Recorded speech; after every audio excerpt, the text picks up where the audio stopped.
Muito bom dia a todos ligados aqui na Record News, canal 51. Está começando mais uma Em Pauta. E hoje eu tenho uma presença mais que especial, um palestrante renomado, coach Ali Badawi. Olá, Ali, tudo bem? Seja bem-vindo aqui ao Em Pauta. Boa tarde, boa tarde a todos os nossos ouvintes. Um prazer enorme poder estar aqui. Gente, olha, eu tenho um caso de amor com o Ali, é verdade. Olha, eu acompanho o Ali desde os meus 18 anos. Não faz tanto tempo assim não, né?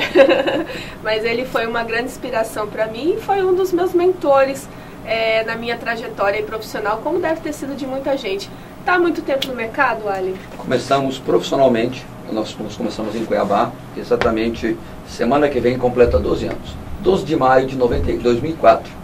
Foi exatamente nessa época que eu acho que eu comecei lá no Sesc, comecei a fazer os teus lá cursos. Na Fintech, exatamente, ali na 15 de novembro. Começamos lá e nós estávamos fazendo um número outro dia, provavelmente Cuiabá entre 66 e 68 mil pessoas treinadas só em Cuiabá, somado todos os cursos. E essa trajetória sua, Ali, fala um pouquinho pra gente de você. Como você buscou inspiração para se tornar esse palestrante tão conceituado que você é hoje? Como surgiu isso na sua vida? Porque ninguém acorda de manhã e fala, vou me tornar palestrante, né? Como que foi? Como a maioria dos palestrantes. Por acaso, a gente começou a se envolver nessa área como hobby, brincando. Ali, quanto é que você me cobra? Nada, faz um coffee break que eu vou lá. E a gente foi fazendo. Isso começou lá em 93, 94, a gente fez isso durante um bom tempo, exatamente como um amador. Fazia... Não era um hobby, era uma paixão. Até que um dia um amigo nosso chegou e falou assim, Ali, por que você não cobra? Isso é bom. Aí eu falei, vou cobrar dele. Cobrei dele para ver se funcionava. Deu certo. Isso foi lá em 99, 2000 e a gente começou bem incipiente. E a partir de 2004 nos tornamos profissionais. 2003 nós tornamos profissionais. Abrimos a 100 Mais Desculpas Treinamentos, uma empresa cuiabana, e hoje nós somos, em números, a empresa de treinamento comportamental a maior do Brasil hoje. Uma empresa cuiabana. Bacana. Olha, gente, que legal, né? Orgulho de ser cuiabano. Então, tudo começou aqui, né? Começamos aqui. Hoje nós temos filial em Campinas, Maringá, Manaus, e estamos crescendo bastante. Leva custos para diversas cidades do nosso país, né? Sim. Mas eu te chamei aqui hoje para batermos um papo sobre liderança, sobre liderança em tempos de crise, na verdade, né? Porque a gente fala muito de crise, inclusive você tem aí um curso que agora é chamado Atitude, que você fala, né? Aqui, gente, olha só que bacana. Vai ser realizado quando esse curso, Ari? Dia 19 e dia 20 de maio agora da SCC. Daqui a 3 semanas, vai ser lá no Hotel Fazenda Mato Grosso. E o foco desse curso é o seguinte, qual é a ideia? Técnica é importante, mas a atitude ela é determinante. Não adianta ter técnica se eu estou desanimado. Não adianta ter técnica se eu tenho preguiça. Não adianta ter técnica se o medo me controla. A diferença entre pessoas que têm sucesso e fracasso está nessa palavra simples chamada atitude. Agora fala pra gente, estávamos conversando ali nos bastidores e eu logicamente aprendendo mais um pouco com o Ali, e a gente começou a falar sobre crise, essa palavra que está assustando todo mundo. Fala pra mim, Ali, aquilo que você me falou, o que é a crise? Vamos lá. Essa é uma palavra interessante que todo mundo repete e poucos sabem o significado da palavra crise. A palavra crise ela vem do grego. Na raiz da palavra significava processo da mudança. Ou seja, todas as vezes que alguma coisa mudar, vai ocorrer o quê? A crise. Quer ver um negócio interessante? O dólar começa a subir, subir, subir, é a crise do dólar. Aí o dólar começa a cair, ele vai caindo, caindo, caindo, e novamente é a crise do dólar. Ou seja, toda vez que alguma coisa mudar, inevitavelmente vai gerar crise. Ou seja, Randall, quando alguém chegar para você e falar assim, puxa, olha, nós estamos em crise. O que essa pessoa está dizendo? Nós estamos num processo de mudança. Essa mudança pode ser para melhor ou para pior, a diferença vai ser a nossa atitude. Bacana. Você como uma pessoa que está presente aí no meio dos empresários, né, que está vivenciando esse dia a dia, vamos falar agora de liderança. O líder hoje, o papel dele mediante esse cenário econômico brasileiro é fundamental, Ali, para determinar o fator crise nas empresas? A tendência natural das pessoas durante a crise é ficarem assustadas, com medo, receosas, ansiosas. E cabe ao líder controlar esta situação. Porque o que acontece? Quando está tudo bem, Randall, ninguém vai olhar para o líder. Está tudo bem, não atrapalhe, e as pessoas vão fazer. A hora que as coisas realmente começam a dar errado, as pessoas olham para o líder e falam assim, e aí, o que nós vamos fazer nesse momento? Ou seja, o momento mais importante do líder dentro de uma organização é o momento que as coisas começam a dar o quê? Erradas. E aí cabe ao líder ter uma atitude de mudar esse cenário. Tá. E nesse papel de liderança nas empresas, como se preparar para isso, Ali? Como que o empresário deve se preparar para ser esse condutor de uma forma vencedora e passar por essa tormenta que algumas empresas vêm passando? Nós temos um processo de formação muito forte na área de gestão, certo? Administradores, gestores, certo? E eles focam muito em processos e coisas. O grande desafio é como lidar com gente. Certo? É difícil, né? Eu vejo que o empresário hoje, a maior preocupação, eu tive aqui na semana passada, o Danilo, da semana retrasada, o Danilo, da RH Danilo, a gente falou bastante sobre isso. Eu tive um pessoal também falando sobre coach, e nós acabamos concordando com o quesito. Lidar com pessoas é hoje o grande desafio do líder. Ainda bem, porque isso é o meu negócio. Tá, mas vamos pensar sobre isso. O bom disso, Randall, é que a dificuldade que eu tenho em lidar com pessoas, todos os meus concorrentes têm. Então qual é a regra? A regra é bem simples. Quem for bom com gente, cresce. Quem é ruim com gente, apodrece.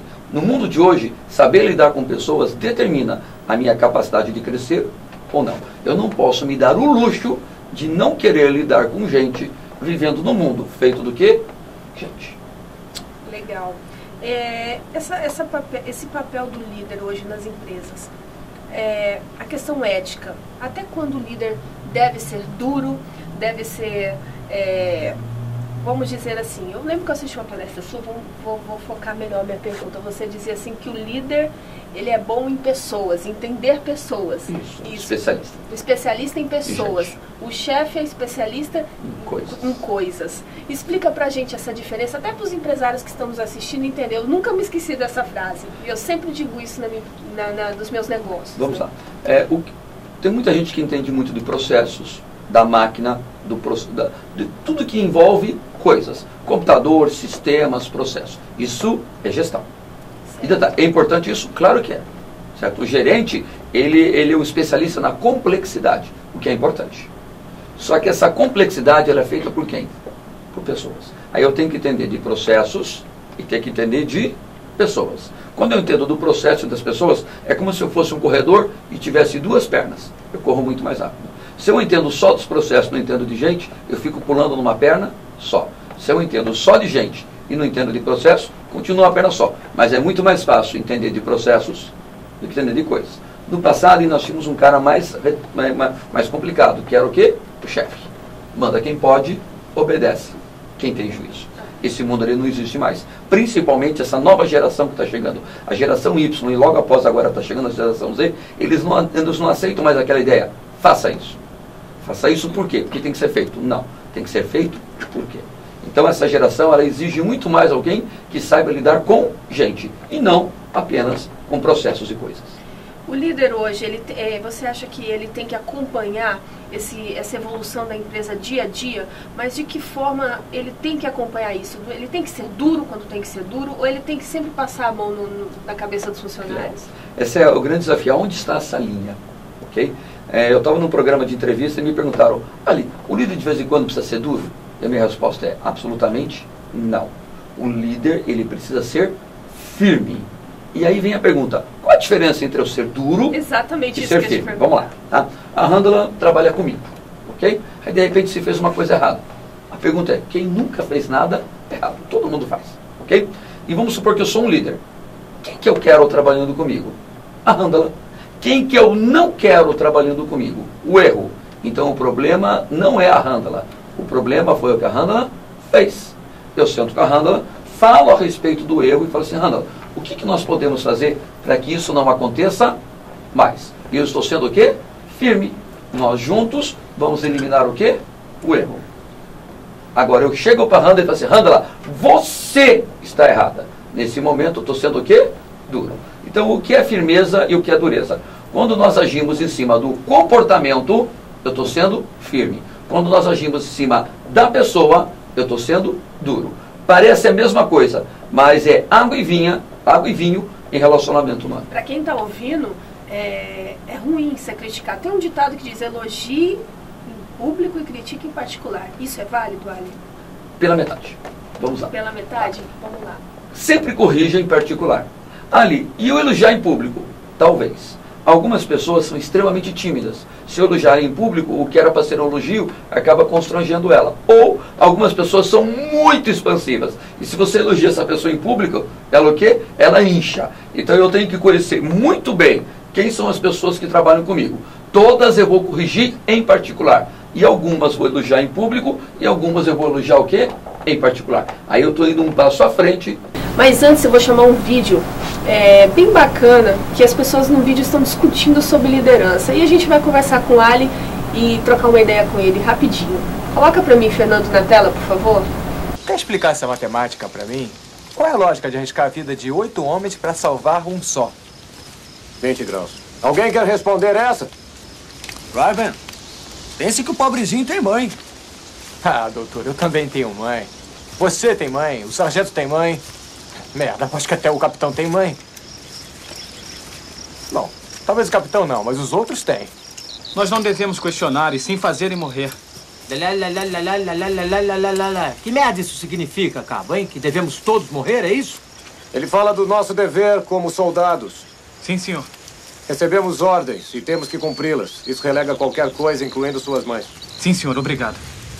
Mesmo que seja uma missão FUBA, senhor? Principalmente se for uma missão FUBA. O que é FUBA? É alemão. É. Nunca ouvi falar. Senhor, tenho uma opinião sobre o assunto. Por favor, pode compartilhar. A meu ver, senhor, esta missão representa um sério desperdício de valiosos recursos militares. Adiante. Me parece, senhor, que Deus me deu um dom especial, me fez um bom instrumento de guerra. Ryben, preste atenção, é assim que se reclama. Continue, Jackson. Bom, o que eu quero dizer, senhor, é que se Deus me pusesse com este belo fuzil a uma distância razoável de Adolf Hitler, com uma linha de visão clara, senhor, poderiam arrumar as malas, a guerra acabaria. Amém. Ah, foi brilhante, Patife. Ô, capitão, enquanto o senhor não vai reclamar? Não vou me queixar a você, Ryben. Eu sou o capitão. Há uma linha de comando, as queixas vão para cima, não para baixo. Para cima, você reclama comigo, eu reclamo com o meu oficial superior e assim vai, e assim vai. Eu não me queixo com você, eu não me queixo na frente de vocês. Como soldados, deviam saber. Bom, desculpe, senhor, mas e se não fosse o capitão ou se eu fosse o major? O que diria? Bem, nesse caso, eu diria, esta é uma excelente missão, senhor, com um objetivo bastante valioso, senhor, e digna dos meus esforços, senhor, mais ainda. Me sinto sinceramente triste pela mãe do soldado James Ryan e estou disposto a dar a minha vida, homens, principalmente a sua, Ryan, para atenuar a dor dela. Olha só, Ali, vamos falar sobre o vídeo. Você viu aí? Até quando compensa sacrificar 8 homens para salvar um? Veja só, nesse caso do resgate do soldado Ryan, não era uma pessoa, era um símbolo, certo? A ideia principal é, se a pessoa entender o filme todo, é que a mãe já tinha perdido 3 filhos, e ela tinha matado 4. E existia uma carta do Abraham Lincoln lá atrás, na Guerra da Secessão, que não ia permitir que nenhuma mãe perdesse mais de 4.